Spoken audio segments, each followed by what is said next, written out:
was literally a judge's scorecard away from receiving the UFC Middleweight title belt. Technically, he was outscored by all three judges, but in the mind of some audience members watching the fight, Dan Henderson was the winner. There's a lot of controversy stemming from this fight. It went 5 rounds. Dan Henderson launched 2 H-bombs, which are known as his powerful right hands, and Michael Bisping was on the receiving end of some real damage. You saw the bruises on his face. He was completely busted up from Dan Henderson. And after the fight, what do you know? Michael Bisping's hand was raised. Now, in a scorecard sense, it makes sense. They don't just judge it, the judges, on damage. They also judge it on octagon control. And Michael Bisping is obviously renowned for his cardiovascular endurance, and he proved that against Dan Henderson. Mind you, Dan Henderson went in there at 46 years of age and still competed with the person in the UFC who has the lowest resting heart rate, which is below 40 beats per minute, which is extraordinary. So even though Dan Henderson didn't win the belt, he definitely won the belt in some eyes if they rank damage higher than octagon control. And he also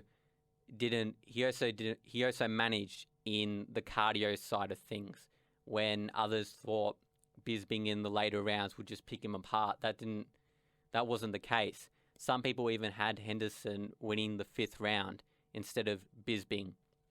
Dana White was one who had Bisping ahead of Henderson in the 5th round, but the big contention point surely has to be the 1st round. How can that one judge score that fight 49-46? So that's a unanimous decision win to Michael Bisping when the 1st round should have been or could have been a 10-8. I mean, Bisping really was on the receiving end of some brutal damage from Henderson, not just with the right hand, but on the ground. Henderson exploded on him on the ground once he realized that Bisping was hurt, and he launched some real damage. Again, you could see it on his face, his bruises everywhere. It reminds you of George St. Pierre, his last fight in the UFC against Johnny Hendricks. A lot of people had Johnny Hendricks winning, but the judges gave it to George St. Pierre. One of the reasons why is because of octagon control. But in terms of damage, you look at the winner and the loser, who received the most damage, probably the winner.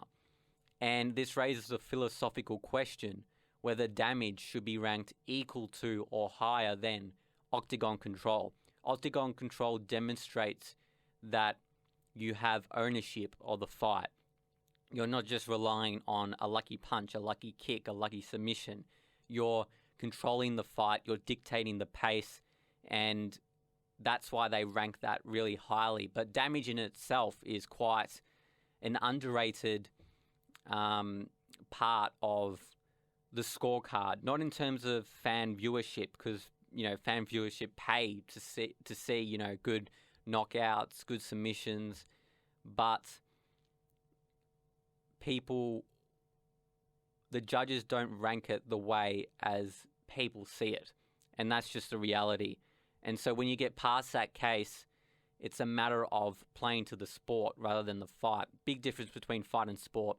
Fights, you don't have 5 rounds, you just fight. At least by going into the next round, the other person has a chance to recover. I mean, Michael Bisping's, one of the most underrated fighters when it comes to heart and perseverance. He just keeps on coming.